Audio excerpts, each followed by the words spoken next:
Hello guys, glad to have you on board again. Today we're Thursday, so this is intermediate level podcast.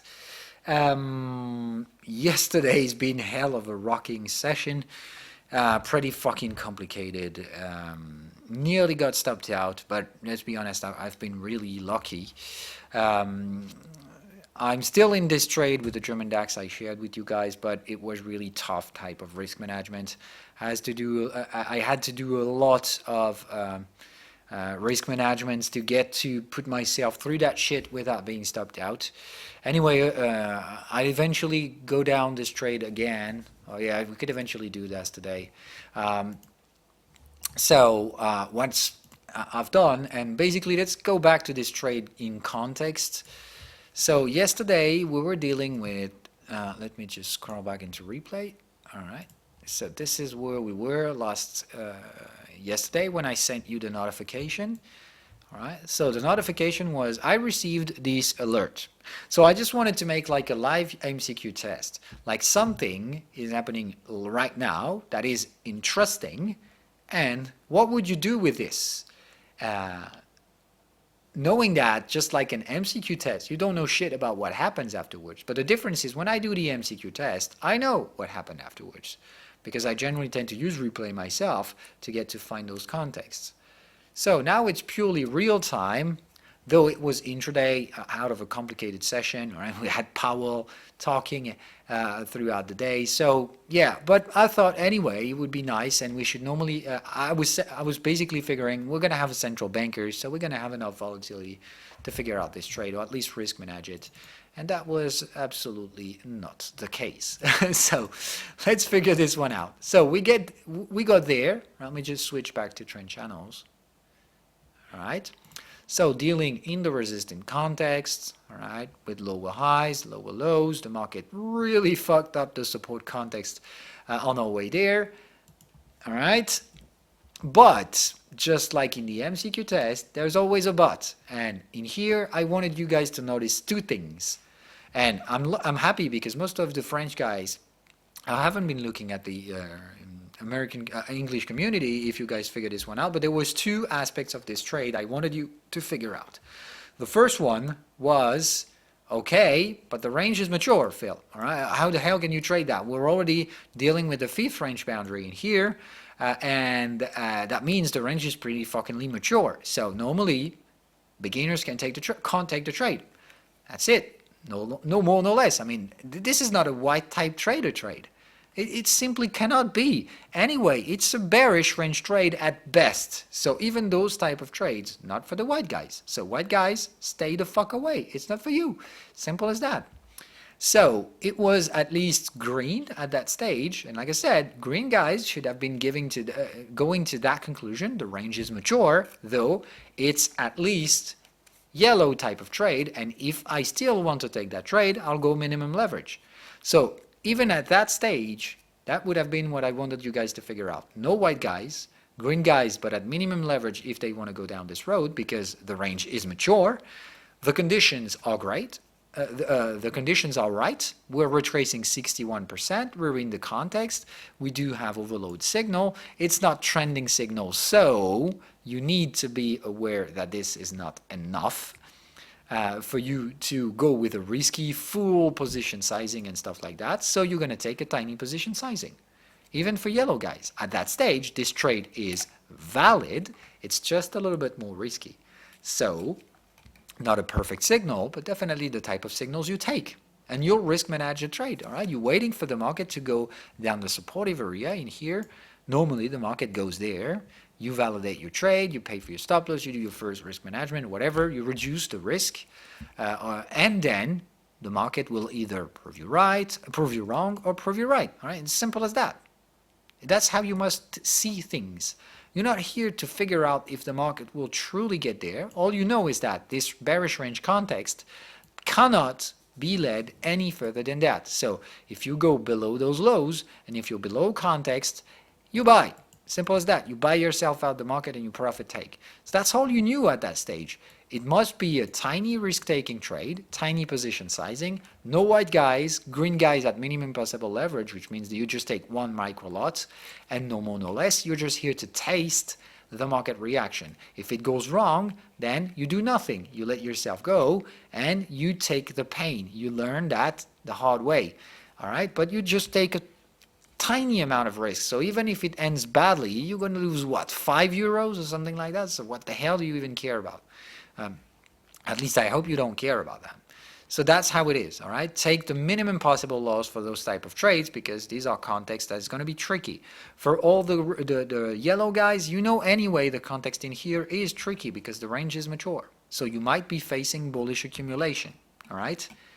So this is the risk in here. You might be risking this, so you're not risking the account on this, all right? It's simple as that. And there is an additional element that just a few people figured out, and I'm really happy that at least a few guys did. And it's not even it's not even orange guys and mature guys who actually figured this one out. They figured it out, obviously, but I'm happy that some green guys figured it out as well. Freaking overlap. That's important. Yes, the range is mature, but we've got a fucking overlap in this area, and that's the only reason why I got into this trade personally. If there was no overlap, I wouldn't have taken it.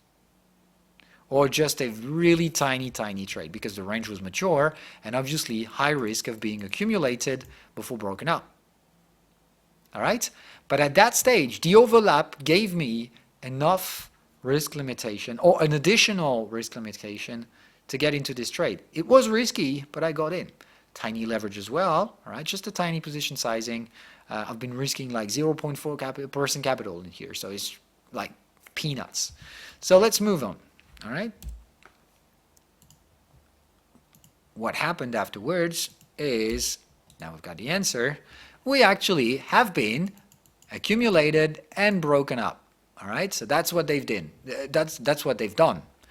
But it's not that simple. It's like I said, you can break up with good news and stuff like that, or in here there was nothing. So it's just market makers that actually saw bearish demand in here. So what they've done is they say, all right, these guys want to sell here. They'll put a stop loss in there. Great, let's fuck them up and then we'll deal with the consequences. So that's exactly what happened. We've been lateralized, we've been accumulated, broken up, taken down our stop losses, and then basically nothing happened. And now what we had overnight is basically reversing those trades. Like we've done stupid trades to the upside, stupid trade to the downside. And what we actually have done in here is just that this bearish range simply didn't work out. We got lateralized. I could go down the way I managed this trade because it was complicated, but all right, don't go down this road. I mean, I got to sell in here, take 50% out in there. All right, like I reduced the position sizing, took another trade right in here on the volatility boundary, but I'll explain that.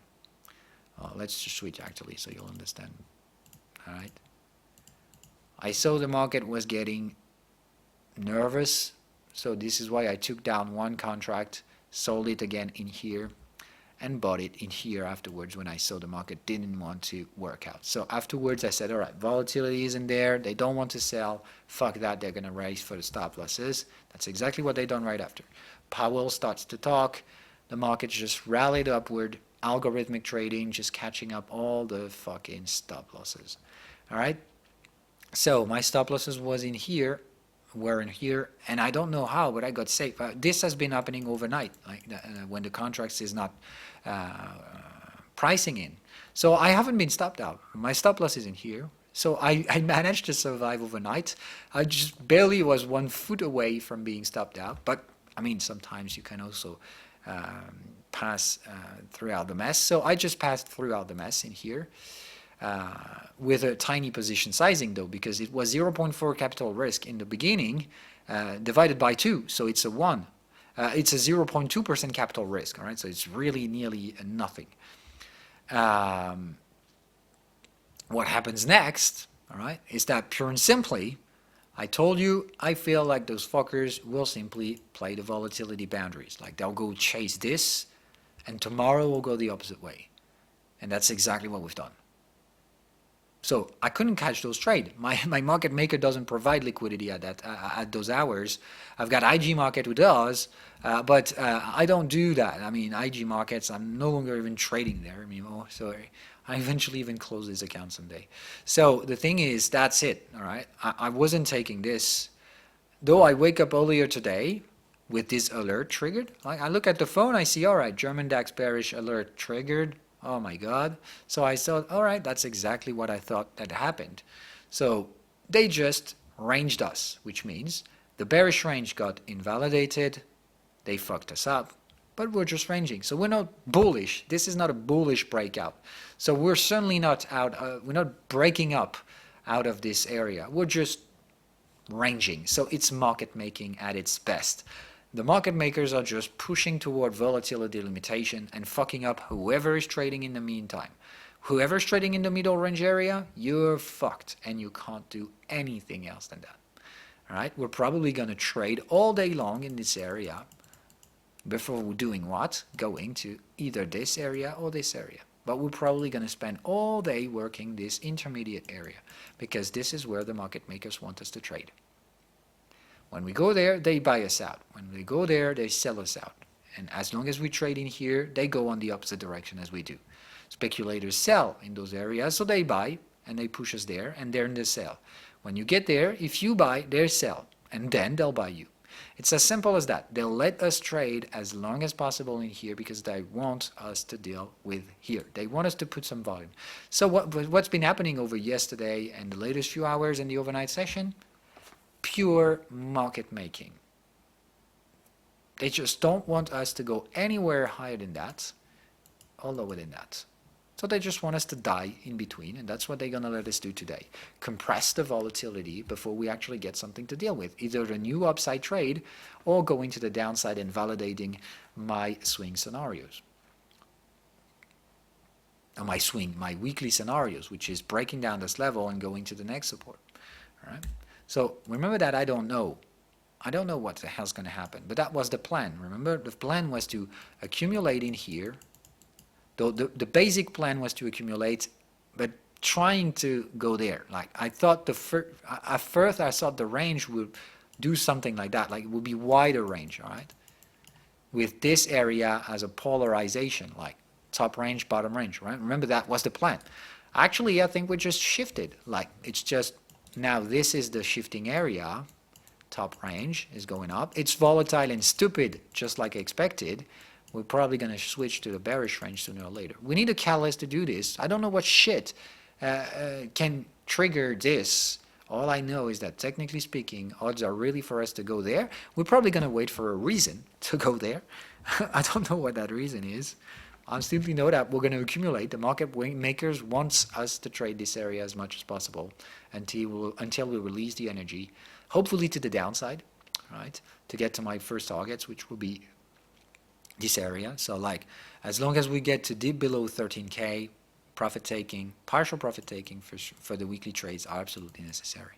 I'm still in the weekly trades, the ones I took on late Sunday actually.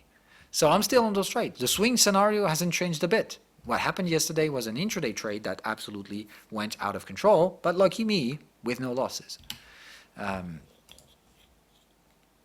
So we'll see about that, all right? So that was just to talk about this trade. It's not really important. And if you got stopped out, then that's absolutely normal. You just experienced an aggressive market making, but I mean, that's it. It happens, and market makers will always be stronger than you. They have infinite amount of money, and you certainly don't. So obviously, when the market is ranging, you take a little bit too much risk, they'll catch your money. It's simple as that, all right? That's life. Don't even try to fight it. I mean, if you've been caught in there, and I mean that's how it is. You can't avoid those losses. You can't fight something that is bigger than you. And if you manage to somehow fly away from this magically, just like I did, then clap, clap. Really good job, because if you manage to do this, I barely managed to do it myself, and I worked hard to get there. So, all right. Anyway. Let's go to some other asset classes, like the cryptocurrencies might be interesting right now. So I'm still looking for potential breakout trades. So I made a tiny entry in here the other day. Obviously, same thing, pure market making. So failed entry. The market is still in the range. I'm still in the trade, by the way. I mean, it's just stupid. I triggered a breakout trade, so I don't like that. You know you know that I don't like breakout trades. That's the reason why. So in here is a purely failed breakout. I anticipated, remember that the plan was to break out this area, and I said, all right, we're going to go there. We're going to be there in an hour. So I decided to trigger the entry early. Stupid decision, by the way. So I took a more aggressive breakout out of my previous scenario. That was stupid. I don't think it's invalidated yet, but all I can tell is that that was a stupid trade. I stand on this. I wish I couldn't have done, I hadn't done this thing. So I had to, hopefully as I took a tiny position sizing, I removed the stop loss and put it further away. All right. So initially on the breakout trade, my stop loss was out of the previous supportive area, like I was stopping 183. When I saw that we were failing, obviously I pushed the stop loss further away because those prices have already been taken down. So the market makers really opened the doors, closed it. So, all right, that's no problem. I know how to deal with that. So I hope you didn't take that breakout trade. If you did, and if you got stopped out, then you took a loss in, all right? Don't anticipate. The plan is to break this area, and so far we haven't. I bet we will, but I don't know about the timing. And in the meantime, as long as we deal with those ranges, market makers can do whatever they want, all right? Regarding Bitcoin, it's pretty fucking much the same, but just in a different perspective. We're still dying in this bearish range. Right, so it's a bearish range. We're consolidating. Now, have a look at this in a Bollinger perspective, so which is a volatility perspective. We're dying with bearish volatility right now. So it means that we're crazy bearish right now, but we're still far higher than the previous supportive area. So if Bitcoin were to reactivate in this area, I've got a target. So I'm sorry, but yes, it would make sense. So I don't know, but all I can tell is that we've got signals, tradable signals in the nearby area. It just needs a price confirmation. So if price reactivate in here, I think that's a tradable signal. All right. So you can take a speculative volatility trade on Bitcoins as well. I personally not going to double down, and I'm going to wait. But if those things tend to reactivate, I won't be surprised. Simply, I won't be surprised. All right.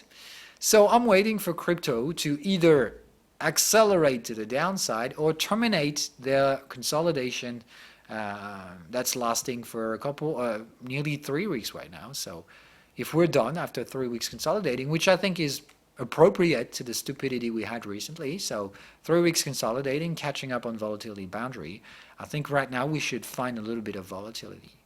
So I think we're going to terminate this range structure.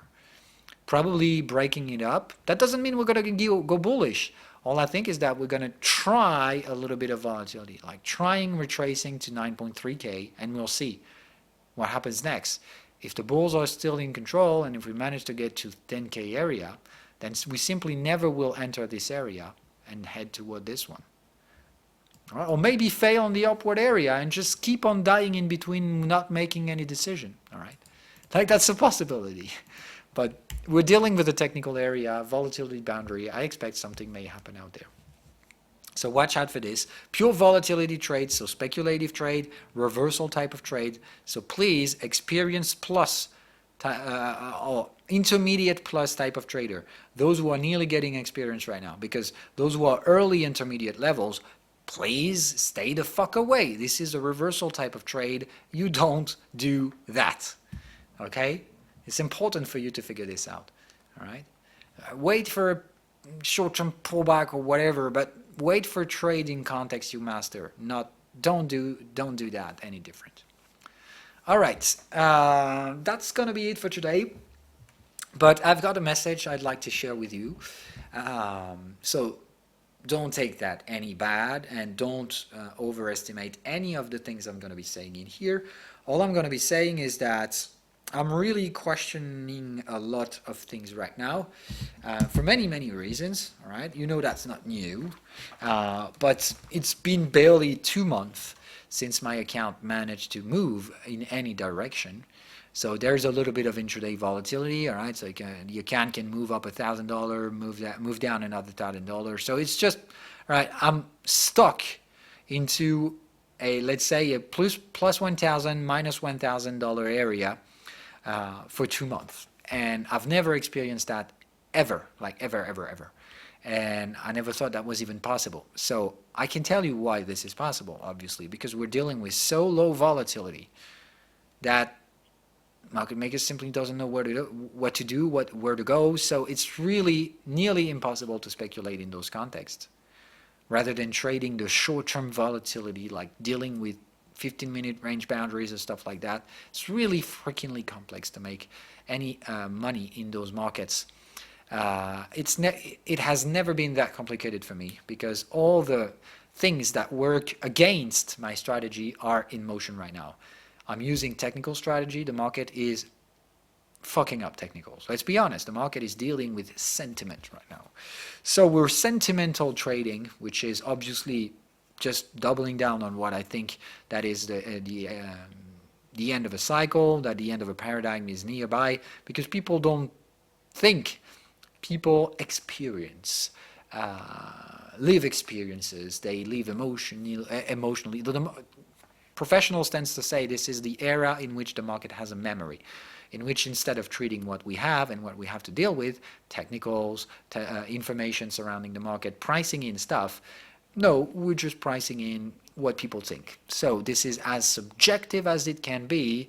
This is generally not lasting very long, but I mean, it's lasting too long for me, and I'm really getting exhausted because of too many things happening in the meantime, like some problems with the life itself, right? Like I've got life problems right now, probably health problems, so mostly health problems. These are things that I can't work with. It will take time, and I can do nothing but just wait. But it's also waiting on my on morale.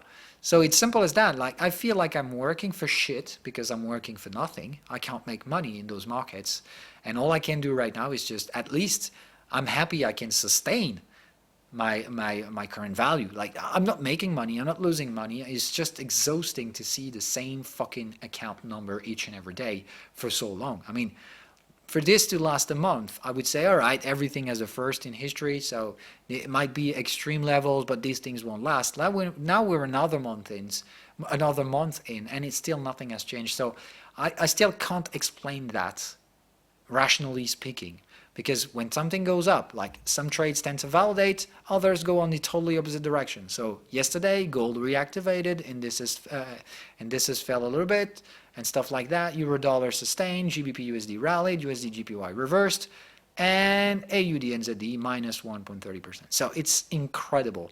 I just can't get it right. I'm not getting it wrong, but I just can't make it right. And that is really starting to get me annoyed, which means I'm barely getting emotional in here, which means I know how to handle this. I'm stepping out. So I'm stepping back at the current time. I'm stepping back. But let's be honest, if this thing lasts another month, I'm going to step out. And I really want to be honest with you, all right? That's not a capitulation. It's just like, I just can't work. If the market goes low volatile even more than what we're doing right now, I just can't handle that. Simple as that. I just can't handle these types of market. Because I disagree with buying Wall Street. I just can't do it because I know how risky that is, and I don't want to go down this road. So buying is not possible for me. So if volatility goes down, like take the VIX, all right, let's forecast this. This thing has two options. Either we find some volatility again, I can work again, everything will be fine, like we cross over the 15 area in the forthcoming days, I'll be back at work just like nothing happened. I'll finally obviously have the account moving, I'll finally make money, moral will go better, I'll be back at work just like the old days.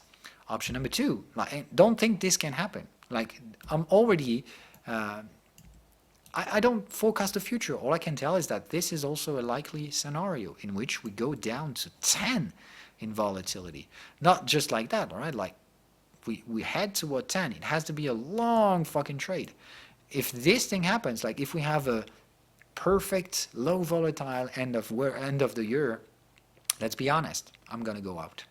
I'm gonna stop trading for a little bit. Like until I get to have volatility again, I just can't trade anymore. It's just I don't feel like I have to. I mean, anyway, I'm trading. Trading is my job. I've always found some things to trade at any given time. Nowadays, I just can't find anything, and that's really bothering me at some point because in terms of pro indicator service, the thing I give you guys, I don't want to talk about things I don't trade. So if I can't find a trade, how the hell can I give any service? So that's the thing. I just want to prepare for this. If we ever go down this road, like if 1 month from now we still haven't found a little bit of volatility, like enough volatility for me to work with, I don't want to make podcasts talking about potential trades or potential alert or whatever, things I don't trade. I'm never going to go down this road. This is an ethical limit I can't cross. So if we go down this road, I'll stop pro indicator service, which means I'll go on vacations. That's fine. I mean, at least don't feel sorry for me. I mean, I'm gonna make it great. Like I don't really need to have incomes every month, right? So it's no big deal. The problem in here is ethics, and if I talk to you about that, is that I can no longer accept you guys giving me money if I don't work for it. Which means if I stop temporarily the pro indicator service, let me be honest, it's temporarily. I don't nearly think these things will last long. It's just I've been waiting for 2 months, it's too long, and I don't want to have income from pro indicator in the meantime. If I don't trade, you guys can't pay me. That's simple as that. Though that means I'll eventually, if this thing keeps on going, and if I decide to turn down temporarily pro indicator services, means basically I'll still be in the Discord helping you, and stuff like that, but I'll be probably cutting off the service, which means no longer videos in the morning, or just when I think I've got something to tell you about. Like we can make educational content videos, but the podcasts and stuff like that, I'll stop that. And I'll probably go take some fucking vacations. First of all, I deserve them. Secondly, that would really bring up some good mood again. So, like, if the market keeps on going that way, like I said, I can't follow it. I just not going down this road. So I'll have to do something. But the only thing I can do is waiting. So what the hell am I doing? I'm waiting for long enough. I can't wait another couple months. Like I said, I will. Personally, I will. But I'll take vacations. And I want to be clear with that. If the service goes down, no one pays for it. But when I said you're not paying for any services, the service is free. The only people who are paying in here are those who are paying for the indicator access. All right? Which means if I turn down the service, everyone will have access to the indicators for free. And as long as necessary, as long as I don't trade the market efficiently, free indicators for everyone. All right? So it's probably going to be set in motion. I don't know yet. All right? Like I may be waiting another couple of weeks and stuff like that because, all right, but when I'll feel desperate enough that the market just is too boring for me to watch out for, I'll just put a couple alerts. Volatility alerts, like as long as the volatility doesn't show up, I don't trade. I'll simply stop trading until further notice. The day I put that in motion, I'll cut off every subscription plan. So you'll simply be canceled on PayPal. All right, nothing changes for you because you'll still have access. All right, let me be clear. If you see your subscription being canceled, all right, no big deal. If I do that, means I give indicators for free for everyone until further notice. It might last a few weeks and then I'll ask you to subscribe again. Might last a month, 2 months, 3 months, I don't know. But as long as I don't make my own money, you're certainly not going to pay me. I just can't accept that. It's simple as that. I want to be independent, and if I ever not make money, if I no longer make my own money, and if you guys somehow pay the indicators, then I'm no better than an analyst. And I'm not going to do this. I can't. All right? So I just want to be straightforward with you guys, fully honest. I'm preparing you for this. If it happens, don't be surprised. It is not an immature reflection or stuff like that. It's something I'm really thinking about for significant times right now. I think it is about time to prepare for this because I think I'm eventually going to move on with that plan within the forthcoming weeks. I'll obviously tell you within Discord, but all right, I think anyway, that's contrasted news for you, all right? You might say, all right, Phil is desperate. All right, I'm not. I'm just factual in here, all right? The reality is that in the current given context, I can hardly make money with the markets, right? That's a freakingly stupid context we're dealing with right now. I don't think it's sustainable, but I can't just wait infinite numbers of weeks to get this stupid context to terminate. So I'll simply stop, wait for this to terminate, and get back in. And the day I get back in, I put the subscription back on place, and simple as that. But you're certainly not going to pay me if I don't work. I just can't accept that. And my work is not working for you, it's working for me first and prior than anything. If I stop working, then you get free indicators. All right? That was the plan anyway. I've always been clear with that. I mean, the day I stop the service, you're not going to pay for fucking indicators. I mean, this is just code. Like I said, it's a participation to my work. If I don't work, no money. Simple as that. Like everyone. So, hope this is clear. Don't anticipate this until I put it in motion. I just prepare for you. If it happens, probably be in a couple weeks. Probably, I would say, I bet early December is probably what's going to be in here. So I think I'm going to make my decision for early December. All right. So if we're still low volatile, we're heading into the holiday session and stuff like that. Like, I mean, first of all, even if we have volatility, I promised we'll have a free month. That's the one I owe you from summer. So, all right, it's going to be Christmas gift. Everyone's going to be free for December, I guess. I think I'm going to be doing it anyway, like offering everything for everyone for Christmas. And eventually, early 2020, I'll decide if I put the subscriptions back in place or not. All right. If the market is still low volatile and stuff like that, if I still not trade early 2020, then you'll just keep on having free indicators until further notice. Bye, guys.